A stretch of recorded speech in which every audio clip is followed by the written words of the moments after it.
Dan bener aja Bu Sumi udah terjatuh posisi di bawah sambil ketakutan nutupin mukanya kayak gini. Terus bilang, Ojo, Ojo ganggu aku. Kowe wis mati, Ojo ganggu aku, kowe wis mati. Halo guys, assalamualaikum warahmatullahi wabarakatuh. Namo Buddhaya, Om Swastiastu, Salam. Salam kebajikan untuk kita semua. Selamat datang buat kalian yang mungkin baru pertama kali klik video ini dan mungkin baru pertama kali juga join ke channel gue, Viko Ancen. Dan buat kalian para bestie-bestiku yang selalu support gue dari zaman gue pertama kali ngonten sampai detik ini, gue ngucapin banyak terima kasih banyak. Semoga kalian diberi kesehatan, dilancarkan rezekinya, amin. Dan buat kalian yang baru pertama kali, jangan lupa subscribe, like video ini dan semua video yang ada di channel Viko Ancen, dan jangan lupa share dan aktifin notifikasinya agar kalian menjadi orang yang pertama tahu ketika Viko Ancen upload video terbaru. Dan pada video kali ini guys, gue bakal nyeritain sesuatu hal ya cukup bikin merinding. Bahkan pertama kali gue mendengar dan membaca tentang cerita yang bakal gue bawain kali ini gue bikin artikelnya aja guys sampai merinding, bikin skripnya aja gue nyampe merinding, apalagi gue bikin skripnya waktu itu pas tengah malam. Dan ini dijamin seru, kalian wajib banget nonton sampai selesai. Cerita yang bakal gue bawain adalah tentang tumbal pengantin baru. Ya, ini benar-benar diangkat dari kisah nyata di sebuah desa di Jawa Tengah. Jadi ceritanya guys, ada pengantin baru yang baru aja meninggal, dan di desa tersebut ini udah jadi korban ke-8. Jadi sebelumnya udah ada 7 orang yang meninggal dalam kurun waktu hanya 1 bulan. Jadi 7 orang sebelumnya meninggal secara berselang nggak lama itu guys. Jadi berturut-turut gitu, dari korban pertama, korban kedua, sampai munculnya korban ke-8. Nah, gimana cerita lengkapnya? Langsung gue bakal bahas, dan dengerin cerita gue. Let's go!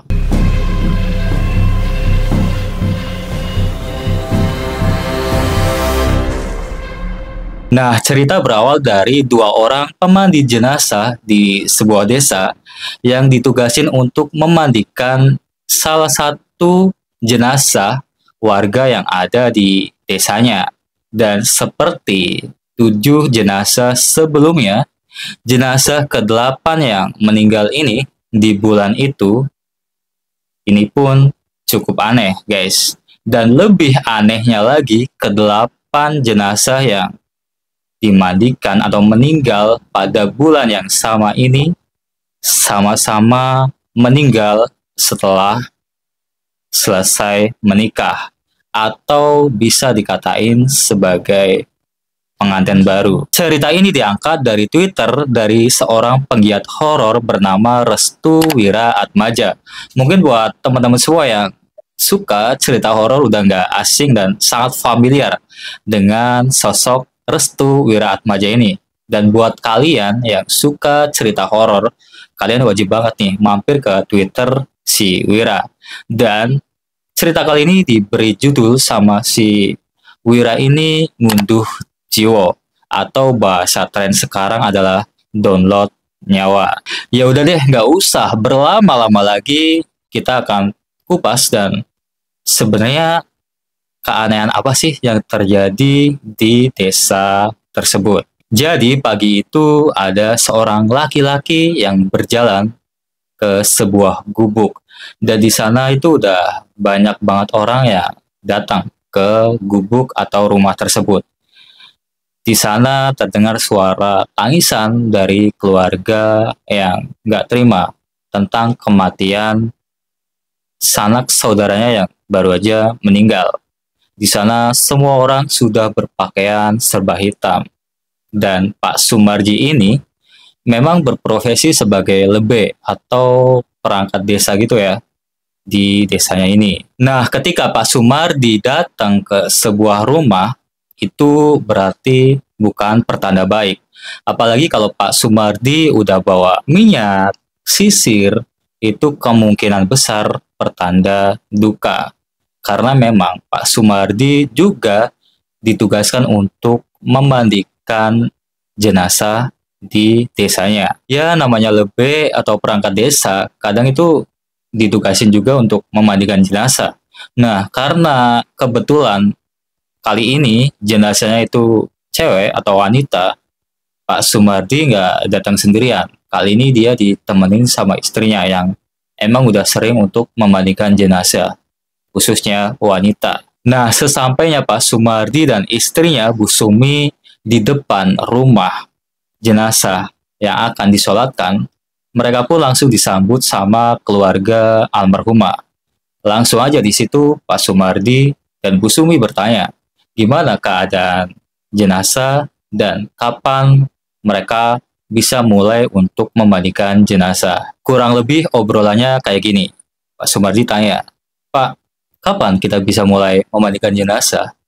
Terus dari keluarga almarhumah ngejawab, Pak, kayaknya ditunda 1 jam dulu, boleh nggak? Pak Sumardi jawab dong, ditunda? Kenapa? Terus keluarganya si korban pun ngejawab, jadi gini Pak, jenazah ini almarhumah meninggal nggak wajar. Tubuhnya membungkuk seperti orang kedinginan. Kayak gini Pak. Dan beberapa kali kita dari pihak keluarga meluruskan, tapi nggak bisa. Nah, dengar cerita itu Pak Sumardi dan Bu Sumi ini agak sedikit heran nih. Karena baru kali ini ada jenazah khususnya cewek yang meninggal dengan kondisi seperti itu. Karena penasaran, Pak Sumardi dan Bu Sumi pun langsung minta izin untuk melihat kondisi jenazah saat itu. Langsung tuh Pak Sumardi dan Bu Sumi dikasih tunjuk ke kamar di mana jenazah itu ditidurkan ya guys. Dan sesampainya di kamar, Pak Sumardi dan Bu Sumi benar-benar kaget melihat kondisi jenazah dalam kondisi yang membungkuk kayak gini, kayak orang kedinginan gitu guys. Dan kayak orang kedinginan, jadi badannya membungkuk kayak gini, terus kepalanya juga ngadep bawah. Dan bener apa yang diceritain dari keluarganya saat sebelum Pak Sumardi dan Bu Sumi ngelihat sendiri. Habis ngelihat kondisi jenazah, Pak Sumardi dan Bu Sumi langsung saling natap tuh. Terus Pak Sumardi bilang ke Bu Sumi, Bu Sumi pun udah paham. Dan Bu Sumi langsung jawab, iya Pak, aku ngerti. Tuh.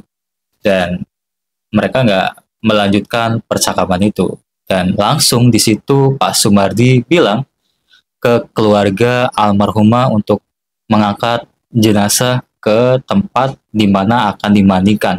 Karena dikhawatirkan kalau semakin lama didiamkan, kondisi jenazah itu makin kaku dan makin nggak mungkin untuk diluruskan. Karena jenazah itu wanita, otomatis yang memandikan jenazah adalah Bu Sumi. Dan otomatis sebelum dimandikan, tugas Bu Sumi ini yang pertama adalah meluruskan bagian tubuh dari jenazah ini.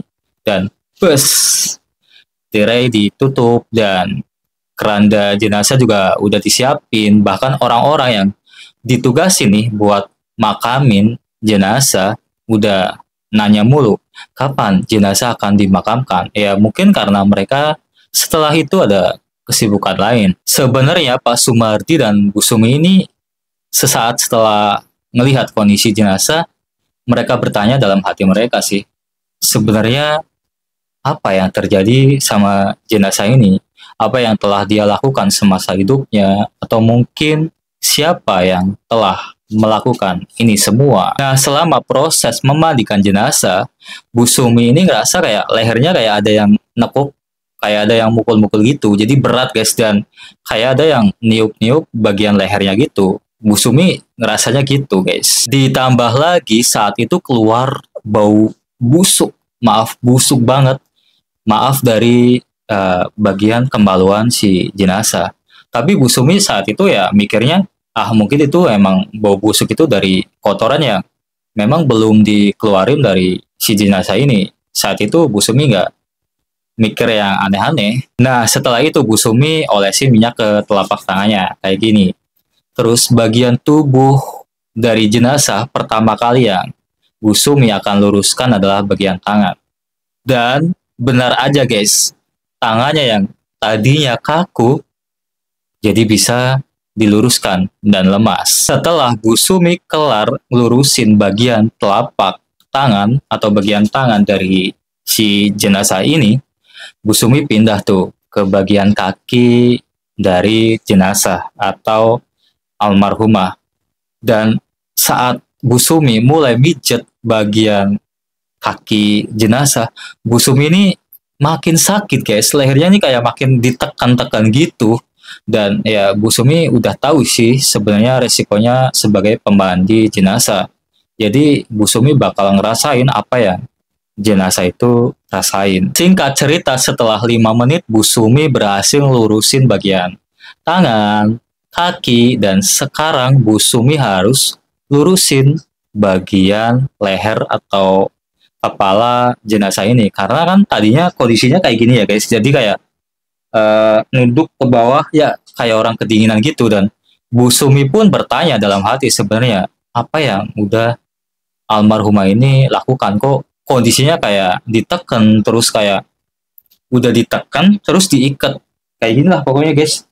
Jadi Bu Sumi bingung ini sebenarnya apa yang sebenarnya udah terjadi. Nah pas Bu Sumi lagi mijet area leher guys, Bu Sumi pun ngerasa sakit kayak ada di tekan-tekan gitu guys.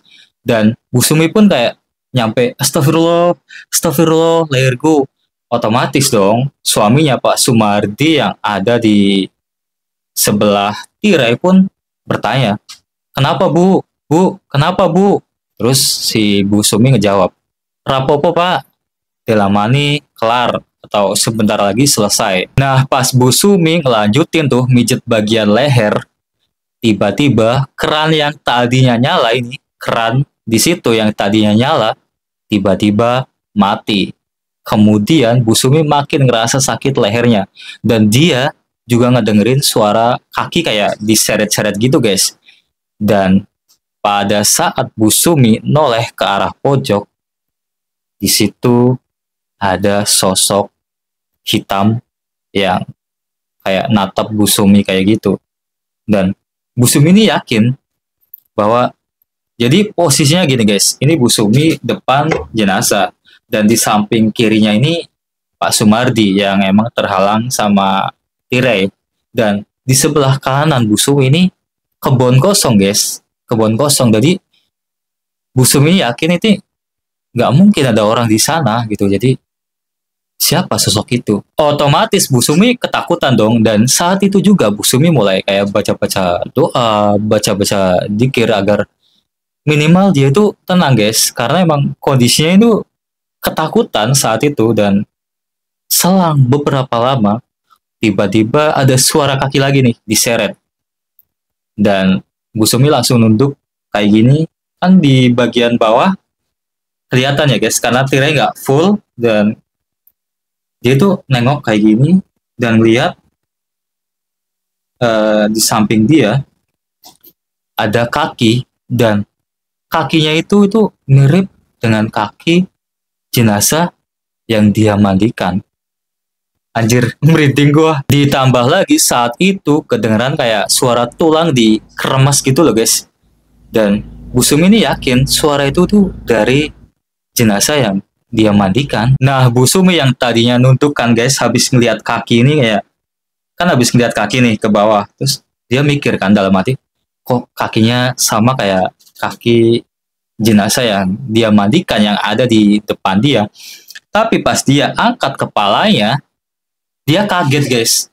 Kondisi jenazah yang tadinya kepala jenazah ngadep ke bawah kayak kedinginan gitu, tiba-tiba sambil melototin Bu Sumi. Gimana nggak kaget coba? Bu Sumi langsung teriak dong. Pas saat itu juga langsung Astagfirullah gitu, kaget, dan suaranya keras banget karena emang kaget kan, karena kondisi Bu Sumi tadinya lagi nunduk ngeliatin ada kaki nih, ada kaki di sini di balik tirai.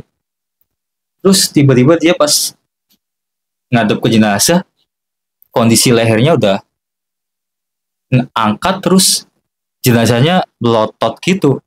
Kaget lah, dan Pak Sumardi yang saat itu di balik tirai pun langsung pas buka, takutnya kan Bu Sumi kenapa-napa nih di dalam atau di balik tirai itu. Dan bener aja, Bu Sumi udah terjatuh posisi di bawah sambil ketakutan nutupin mukanya kayak gini, terus bilang, Ojo, Ojo, Ojo ganggu aku, kok wis mati, Ojo ganggu aku, kok wis mati. Sampai akhirnya semua proses pemandian udah selesai, jenazah udah bisa diluruskan seluruh bagian tubuhnya sampai proses pengkafanan kain jenazah, dan akhirnya jenazah dibawa keluar untuk disolatkan. Sampai dikuburkan, kelar pemakaman, Bu Sumi dan Pak Sumardi pulang ke rumah. Buka pintu tuh. Bunyinya gitu ya, buka pintu. Terus pas baru aja Bu Sumi nyampe rumah dan buka pintunya, kedengaran suara tangisan cewek dari arah gudang yang ada di rumah Pak Sumardi dan Bu Sumi ini. Tuh suara cewek nangis gitu guys. Dan bener aja guys, pada saat Pak Sumardi dan Bu Sumi ngebuka pintu gudang mereka, ada sosok wanita yang lagi duduk nangis, dan gak berapa lama keluar cairan maaf dari kemaluan si wanita ini, dan mukanya ini sama kayak jenazah wanita yang baru aja Bu Sumi mandikan tadi guys. Saat itu juga Bu Sumi ngomong, Dok, baliau main alamu, iki udah alamu lagi. Jadi kayak, nak pulang ke alamu, ini bukan alamu lagi. Dan seketika itu juga Pak Sumardi langsung narik Bu Sumi dan pintu langsung ditutup guys. Keesokan harinya Pak Sumardi dan Bu Sumi lagi nyantai nih guys di teras rumah mereka, sambil ngobrolin kejadian-kejadian aneh yang 1 bulan ke belakang ini mereka alami. Dan secara kebetulan 8 jenazah yang 1 bulan ini mereka mandikan, ceritanya ini hampir mirip guys. Jadi meninggal setelah melakukan atau mereka menikah. Dan kebetulan juga mereka perias pengantinnya ini sama, menggunakan perias pengantin yang sama. Emang perias pengantin ini cukup kondang di desanya kala itu. Nah, karena penasaran, Pak Sumardi dan Bu Sumi memutuskan untuk pergi menemui jenazah ke-8 yang terakhir kali mereka baru aja mandikan untuk menanyakan perihal kematian jenazah dan yang lainnya. Dengan harapan ketika musim pengantin tiba, nggak ada lagi kejadian-kejadian aneh di desanya.